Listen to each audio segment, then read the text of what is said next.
Muy buenos días, queridos hermanos, y me gustaría empezar este tiempo de meditación en la palabra del Señor haciendo una pregunta.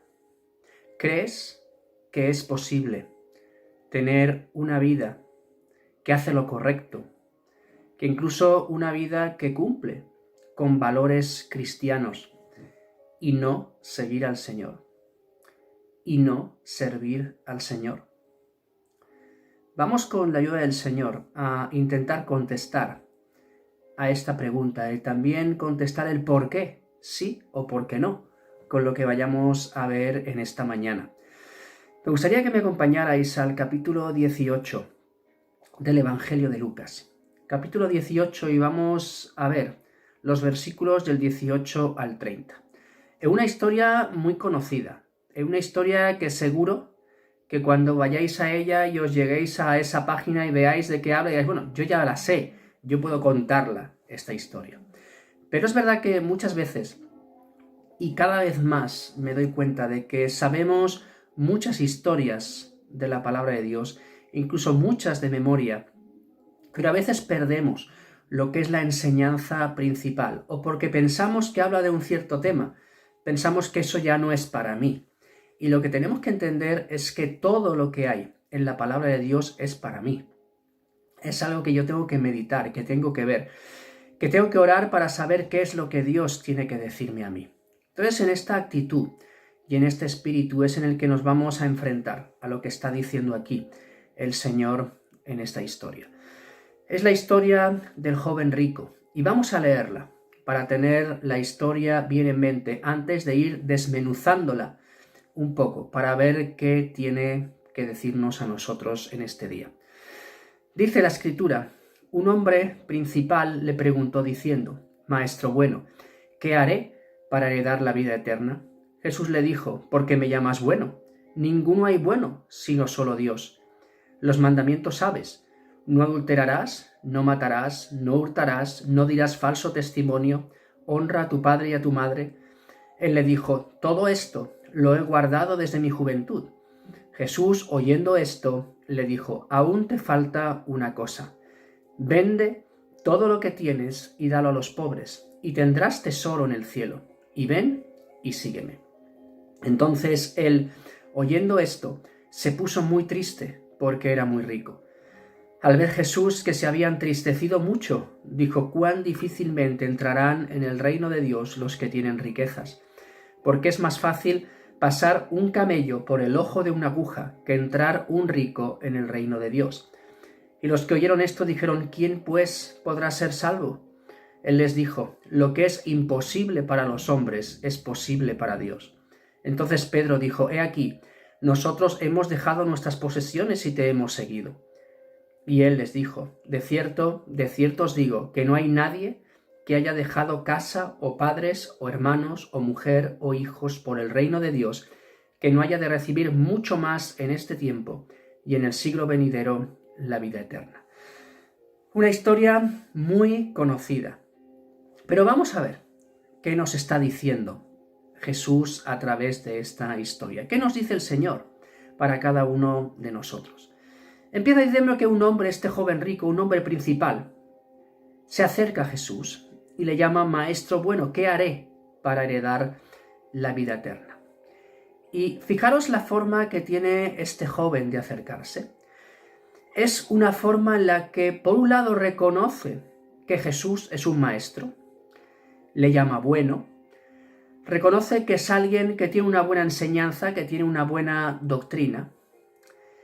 Y en cierta manera, esa forma de entrarle a Jesús también indicaba que él estaba esperando una respuesta buena de parte de Jesús. Una respuesta que afirmara sus pensamientos, sus ideas, que le diera respuesta a algunas preguntas que él tenía. Y a partir de ahí él le hace la pregunta a Jesús: Maestro bueno, ¿qué haré para heredar la vida eterna? Y si nos paramos en la pregunta, nos damos cuenta que ya de entrada es una pregunta mal formulada por parte de este chico. Porque él está diciendo: ¿qué haré para heredar la vida eterna? ¿Qué obra tengo que hacer? ¿Qué obra tengo que llegar a llevar a cabo?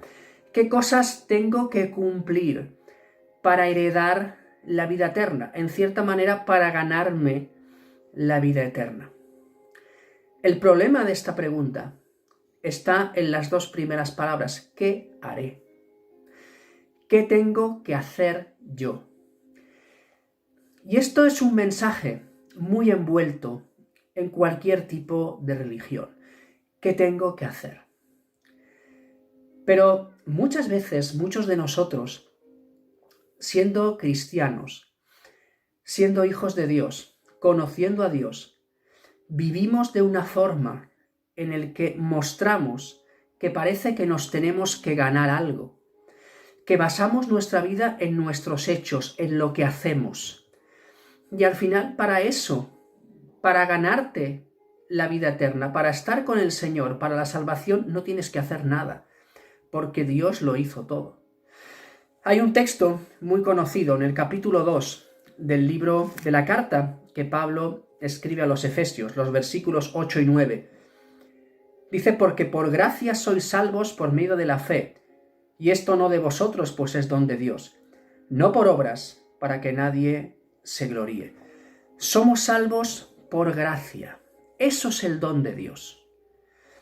Somos salvos inmerecidamente. Gracia es que el Señor no nos da lo que no merecemos. Y luego dice, por medio de la fe. Lo que la persona pone solamente es su fe, su confianza en el Señor. Pero no hay nada que hacer, porque sigue diciendo el texto en el versículo 9, no por obras, para que nadie se gloríe. Tú no puedes hacer nada para tu salvación. Tú no puedes hacer nada para entrar en el reino de los cielos.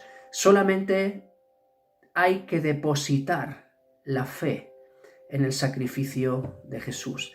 Solamente es eso, la fe, no obras para que nadie se gloríe, para que nadie piense que es que yo soy muy bueno y yo me merezco estar ahí.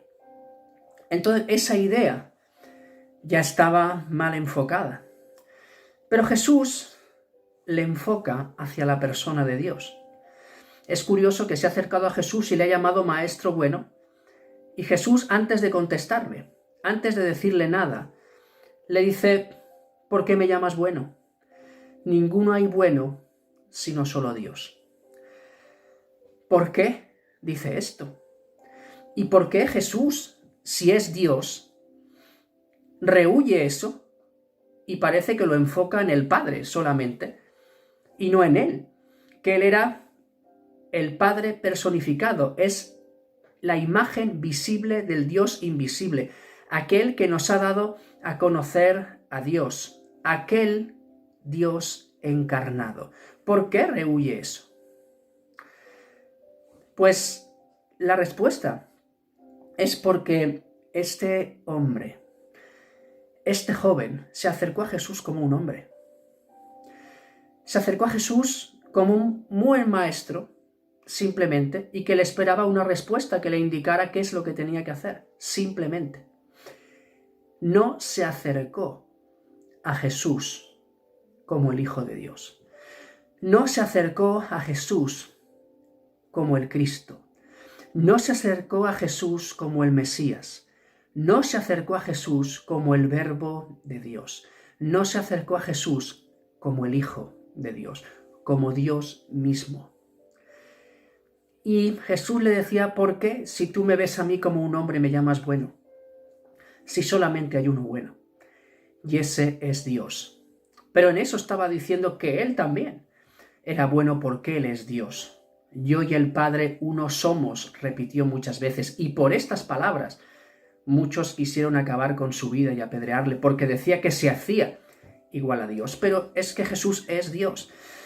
Tiene que hacerse igual a Dios porque es el mismo Dios. Entonces Jesús le dice, mira, ningún hombre es bueno, y tú te acercas a mí como un hombre. El bueno es Dios.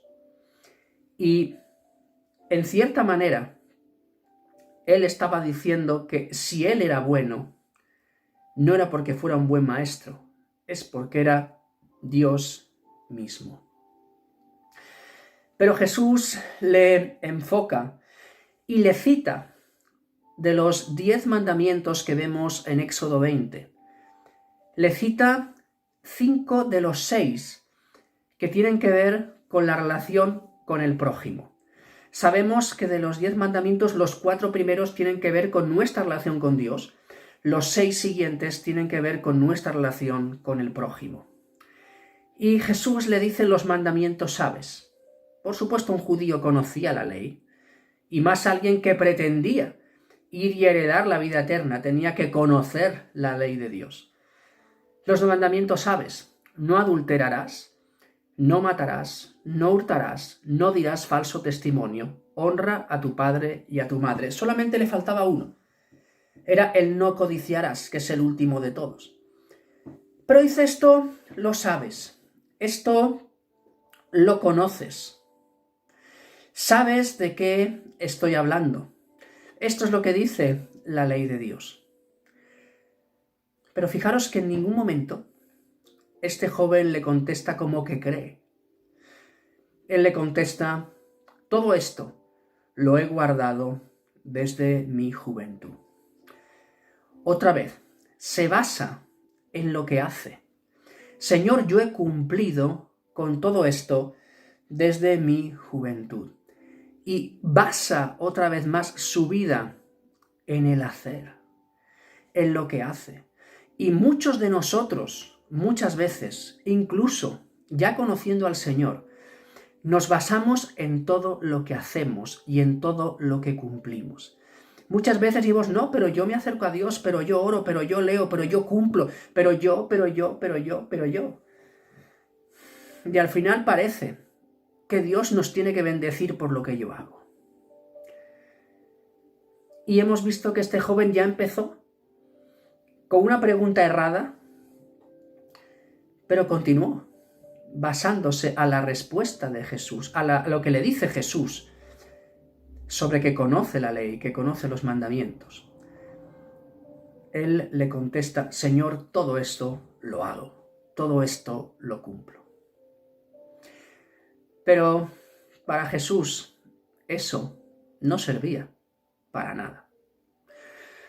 ¿Por qué? Porque se basaba en las obras de este hombre.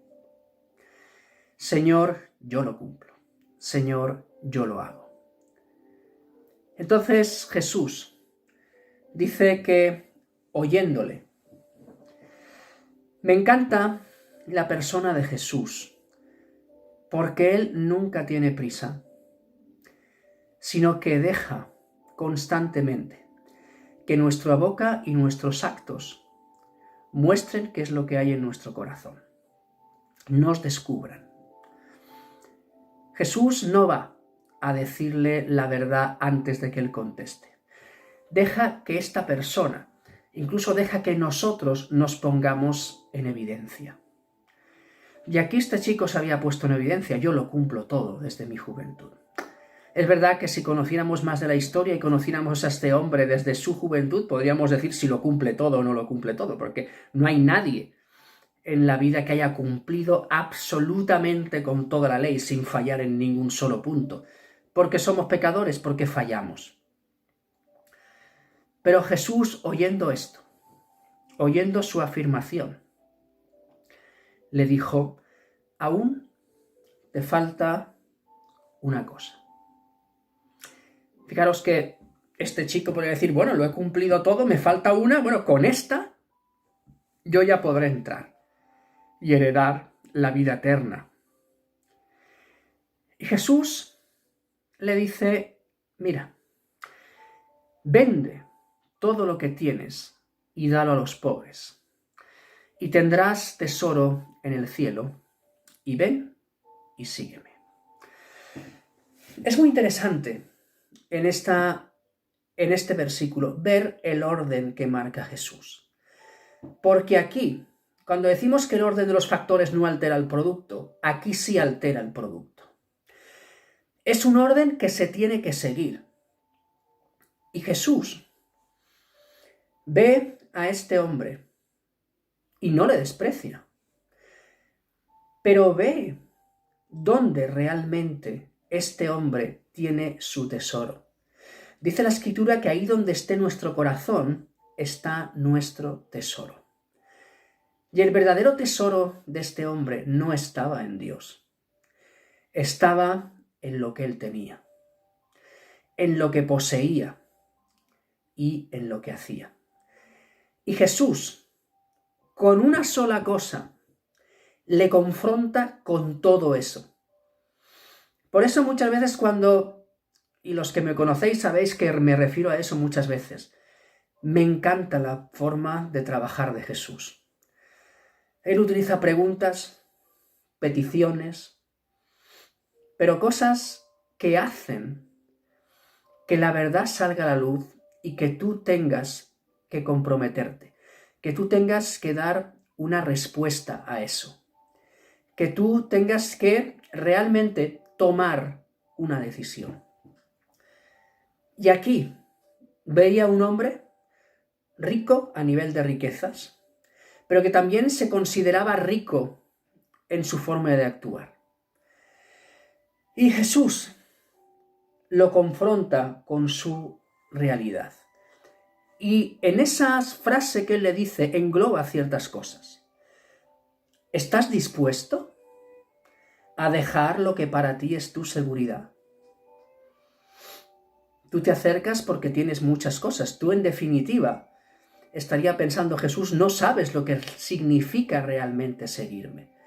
Pero para seguirme, para estar conmigo, primero te tienes que sacar de encima aquellas cosas que te van a estorbar. ¿Estás dispuesto a dejar lo que para ti es tu seguridad?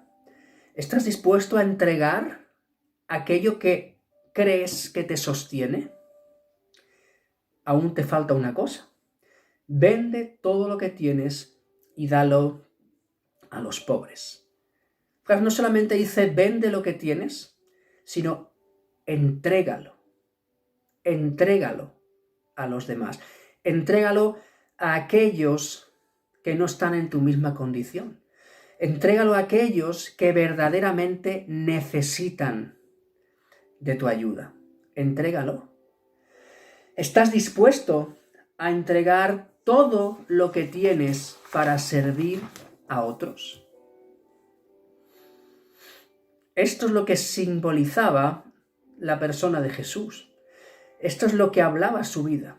En Marcos 10:45, el Hijo del Hombre no vino para ser servido, sino para servir y dar su vida en rescate por muchos. ¿Estás dispuesto a vivir de esa manera? Si así no era, él no había entendido nada de la ley. ¿La cumplía? Sí.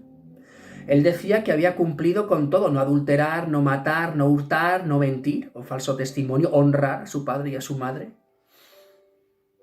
Pero no había entendido nada de lo que había detrás de la ley.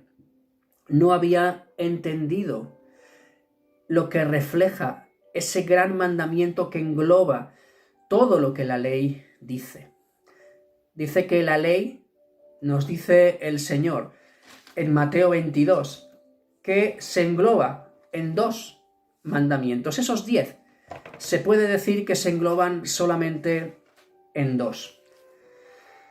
Dice, maestro, le dijo un intérprete de la ley, maestro, ¿cuál es el gran mandamiento de la ley? ¿Cuál es el gran mandamiento de todo eso que tú nos dejaste, que está en la ley de Moisés? Jesús le dijo, amarás al Señor tu Dios con todo tu corazón, con toda tu alma y con toda tu mente. Este es el primero y grande mandamiento, y el segundo es semejante. Amarás a tu prójimo como a ti mismo. De estos 2 mandamientos depende toda la ley y los profetas. Le estaba diciendo que tenía que mostrar si realmente amaba a Dios. Eso se tenía que ver en un tipo de vida desprendido por los demás.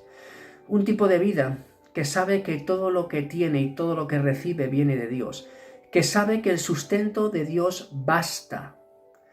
una vida que no amontona, sino una vida que entrega para los demás. Cuando alguien realmente conoce al Señor, pero estoy hablando no de oídas, no teóricamente, sino cuando alguien tiene un encuentro con el Señor de verdad, empieza a ver la vida como Dios la ve, empieza a ver a los demás como Dios los ve y sabe que su vida no tiene ningún valor si no es dando para los demás, no amontonando, no almacenando, sino entregando. Y Jesús le decía, mira, la vida, esta vida que caracteriza a aquellos que van a heredar la vida eterna, aquellos que están en mi reino, es un tipo de vida que se caracteriza por el dar, por el desprenderse de las cosas que estorban. Y él lo que tenía que hacer era coger todo lo que tenía y invertirlo en los valores eternos, invertirlo en lo que realmente va a valer, que es en predicar el Evangelio, es en ayudar a edificar al pueblo de Dios. Eso que lo que va a hacer que el cielo se llene de gente que conoce al Señor. Esa es la verdadera inversión de vida que tenemos que tener. Y esas dos cosas van juntas, edificándonos en el Señor, aprendiendo del Señor, sabiendo cómo es el Señor más para desarrollar más su carácter y que sus virtudes se vean en nosotros, y por otro lado ponerlas en funcionamiento y dar.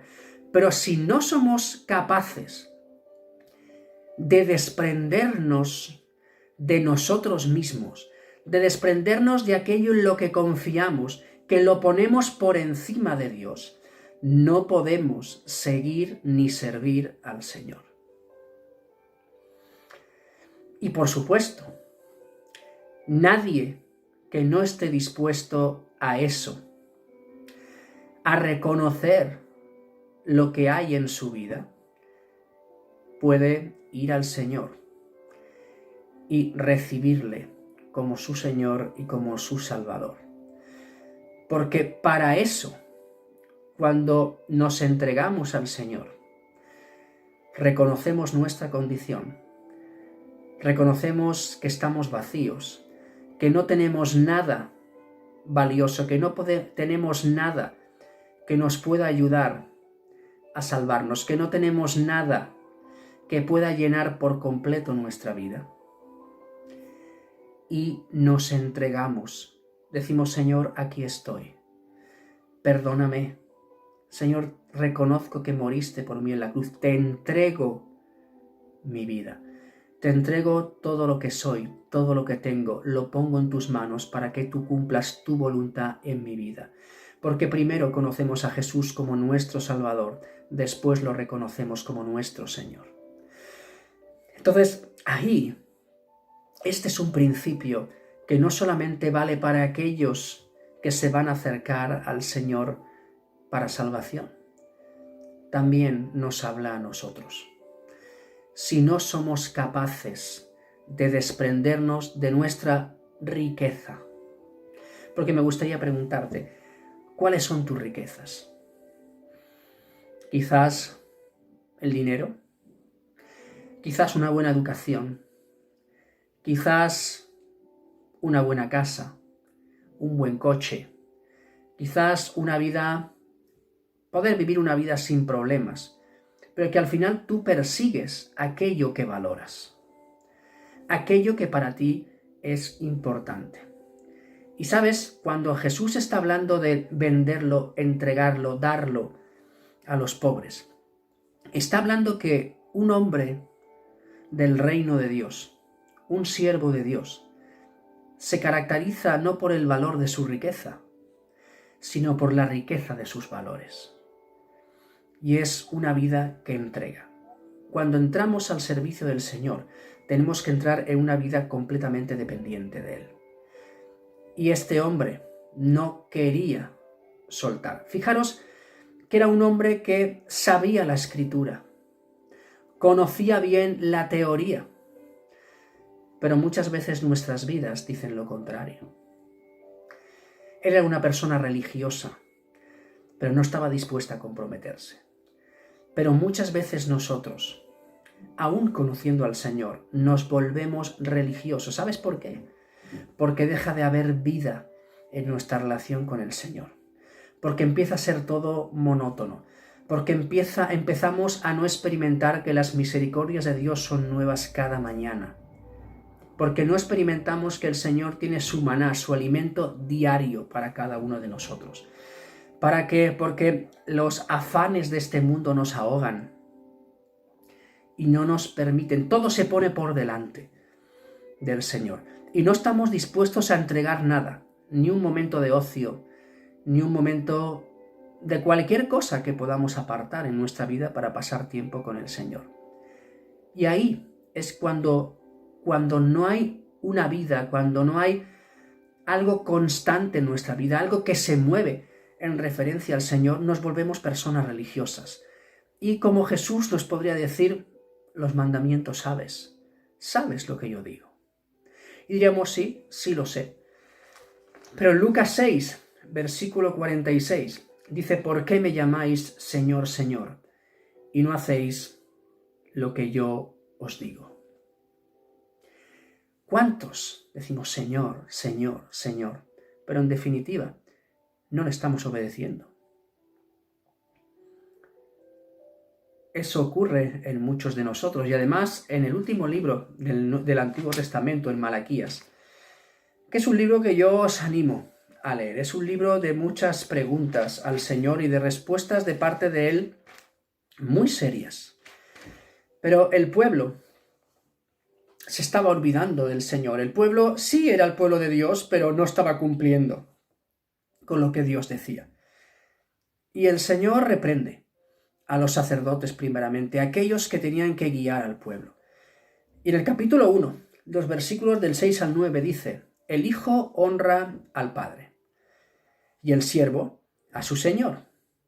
Si pues yo soy padre, ¿dónde está mi honra? Y si soy señor, ¿dónde está mi temor? Dice Jehová de los ejércitos, a vosotros, oh sacerdotes, que menospreciáis mi nombre y decís, ¿en qué hemos menospreciado tu nombre? En que ofrecéis sobre mi altar pan inmundo y dijisteis, ¿en qué te hemos deshonrado? En que pensáis que la mesa de Jehová es despreciable. Y cuando ofrecéis el animal ciego para el sacrificio, ¿no es malo? Asimismo, cuando ofrecéis el cojo o el enfermo, ¿no es malo? Preséntalo pues a tu príncipe. ¿Acaso se agradará de ti o le serás acepto? Dice Jehová de los ejércitos. Ahora pues, orad por el favor de Dios, para que tenga piedad de nosotros. Pero ¿cómo podéis agradarle si hacéis todas estas cosas? Dice Jehová de los ejércitos. El Señor nos ha hecho reyes y sacerdotes. Y aquí hablando a los sacerdotes, dice, pero si yo soy el Padre, si vosotros decís que yo soy vuestro Padre y el Hijo tiene que honrar al Padre, ¿dónde está mi honra? ¿Cómo me honras? ¿Con la multitud de tus sacrificios? Si os acordáis, la Biblia dice que el Señor no quiere los sacrificios, quiere la obediencia. Y luego dice, y si yo soy Señor, si tú me llamas Señor y estás a mi servicio, ¿dónde está mi temor? ¿Dónde está tu obediencia? ¿Dónde está? ¿Dónde está? Y les dice, entre otras muchas cosas que le dice, que le están ofreciendo a él lo malo. No le estás ofreciendo lo mejor de ti. Y es curioso que entregamos al mundo lo mejor de nosotros, pero no al Señor. Malaquías decía, cuando me dais lo cojo, lo ciego, para mí. Cuando no me estás dando lo mejor de tu vida, lo mejor de tus fuerzas, lo mejor de tu tiempo. ¿No es eso malo? Mira al mundo y dale lo malo y verás lo que te dicen. No lo van a aceptar. No lo van a aceptar. Mirad, hay algo en la Biblia que sé que quizás a muchos les va a chocar. Y muchas veces nuestras ocupaciones, nuestro trabajo, que es un bien que el Señor nos ha dado, porque con eso Él nos da, nos proporciona lo que necesitamos para nuestra provisión. Pero muchas veces nuestras ocupaciones se convierten en un obstáculo para servir al Señor. Y cuidado, que el Señor siempre dice en la Escritura que tenemos que trabajar, que el que no trabaja y no provee para las necesidades de su casa es peor que un incrédulo. Dice el Señor que el que no trabaje, que no coma. Pero incluso en todo eso, el primero tiene que ser el Señor. Y no sé si os acordáis de lo que pasó en Egipto. Cuando el pueblo de Dios quería salir, cuando ya Moisés fue y querían salir para servir al Señor en el desierto, ¿cuál fue la respuesta de Faraón? Darles más trabajo. ¿Por qué? Porque están ociosos y con más trabajo, con más ocupación, se les va a quitar de la cabeza la idea de querer salir y servir a su Dios. Y nosotros en la vida tenemos que trabajar, como dice el dicho, trabajar para vivir. Porque la vida es mucho más que el trabajo. Y en la vida tenemos que, y más como creyentes, estar cerca de las personas, tener tiempo para pasar momentos con Dios. Y el Señor va a bendecir todo tu trabajo. Lo va a bendecir de verdad, porque tú estarás demostrando que el Señor es una prioridad por encima de todas las cosas que hay delante. Y sí, que tenemos que trabajar con la mayor de las excelencias, porque el trabajo no es... Mucha gente se cree que el trabajo es una maldición, pero cuando pecó, Adán y Eva les dijeron que él tendría que arar el campo y con el sudor de su frente cosecharía. El trabajo es una bendición. El trabajo es un lugar donde dar testimonio del Señor. Igual que todos los demás lugares en los que estamos durante el día. Pero nuestra prioridad tiene que ser estar con el Señor y servir al Señor en todo lugar en el que estamos. Yo conocía a una persona que trabajaba conmigo en Barcelona y muchas veces por la abundancia de trabajo teníamos que trabajar el fin de semana y él era un hombre que siempre intentaba buscar la manera de ir a trabajar los fines de semana, porque cuando a veces le preguntábamos qué hacía el fin de semana, literalmente él decía: yo me pongo el pijama el viernes y me lo quito el lunes. Fuera de su trabajo no sabía vivir. No iba ni de paseo con su mujer. Y esto no puede ser en nuestra vida. No puede ser así. Entonces, ahí tenemos que buscar esa prioridad. No en lo que haces, en entregar todo lo que eres, todo lo que tienes. Y a partir de ahí, poder entregarlo al Señor. Y ahí sí, dice el Señor, entonces, dice el texto, ven y sígueme. Entonces sígueme. Cuando te desprendas de todo, cuando me entregues realmente todo lo que eres, entonces ven. Pero ven sin mochila, ven sin peso, como nos dice Hebreos 12, ¿no? Despojaos de todo el peso del pecado que os asedia y correr con paciencia la carrera que tenemos por delante. Ven entonces y sígueme. En el momento en que tengamos todo lo que somos y tenemos por basura, como Pablo en el capítulo 3 de Filipenses, cuando dice que todo lo que era hebreo de hebreos, conforme a la ley fariseo, circuncidado al octavo día, todo lo que él tenía, pues lo tenía por basura, porque primero era el Señor. No caigamos en el error de los Gálatas, que, como dice la Escritura, habían empezado por el Espíritu y iban a acabar por la carne, porque se querían volver a esclavizar a esos ritos religiosos de los cuales el Señor les había sacado. Y es muy fácil volvernos religiosos, dejar de ser cristianos, que es seguidor de Cristo, y volvernos religiosos. Aquí entonces le dicen, bueno Señor, le dicen los suyos, pero si esto es así, ¿quién podrá ser salvo? Porque el Señor dijo que una persona sí que es muy difícil que un rico entre en el reino de los cielos. Pero lo que está hablando es alguien que realmente tiene sus fuerzas, que tiene su apoyo, que depende de lo suyo. Es muy difícil que entre en el reino de Dios porque es imposible. Y además, el único que puede hacer que entres en el reino de Dios es Dios mismo. Dice, lo que es imposible para el hombre es posible para Dios. Nadie que se apoye en sus riquezas podrá entrar nunca en el reino de Dios. Y en sus riquezas no solamente materiales, sino en sus riquezas, realmente riquezas que sean cosas que valores más que el mismo Señor. Entonces los discípulos le dicen, bueno, Señor, pero nosotros lo hemos dejado todo. Hemos dejado nuestras posesiones y te hemos seguido, hemos entregado todo por ti. Y Él les dice, claro, pero vosotros sí tenéis una recompensa. Fijaros que es importante ver el orden. Decía aquí Pedro, hemos dejado nuestras posesiones primero. Hemos abandonado, lo hemos dejado, lo hemos entregado por ti.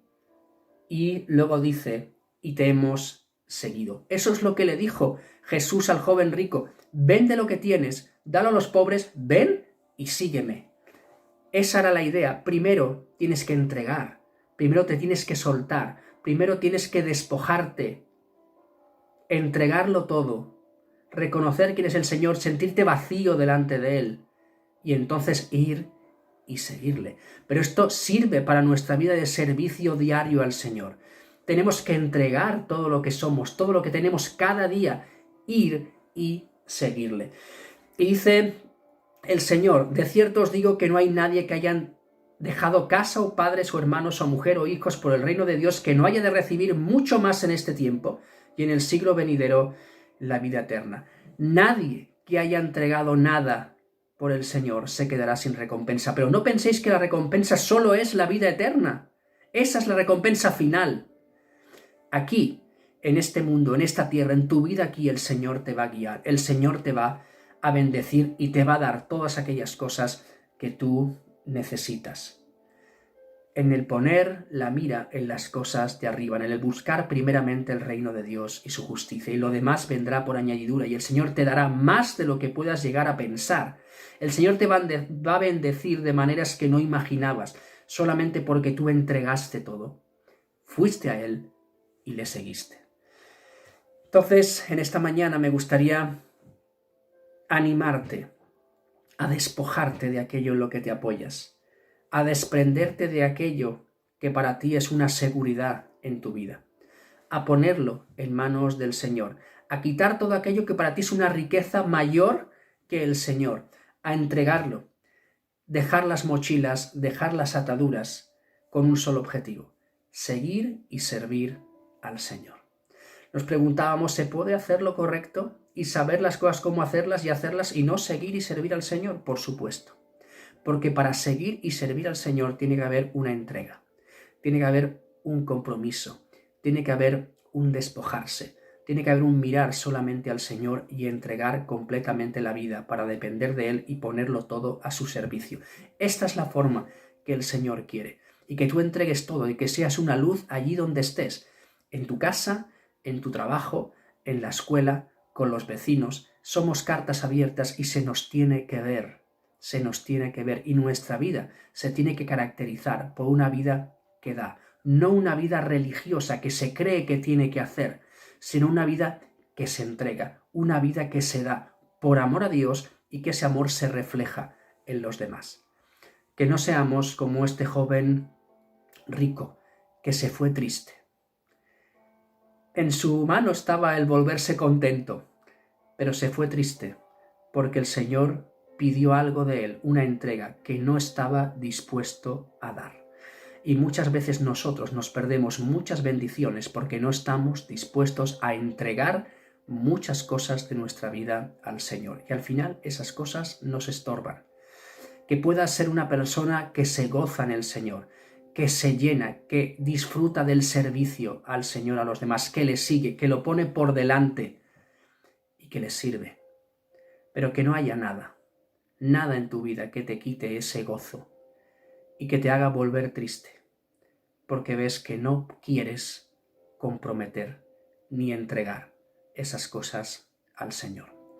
Que el Señor nos bendiga y nos ayude a realmente aprender de esta historia y a ser como los discípulos, no como el joven rico, a tener ese ejemplo y a realmente experimentar lo que es recibir mucho más del Señor, muchas más bendiciones, mucho más frutos, mucha más palabra de Dios, mucho más empuje, mucha más dirección de la que podemos pensar o imaginar en este tiempo, el sentirnos dirigidos por el Señor, el sentirnos llevados, y luego cuando pasemos de este mundo, el disfrutar para siempre de la vida eterna con el Señor.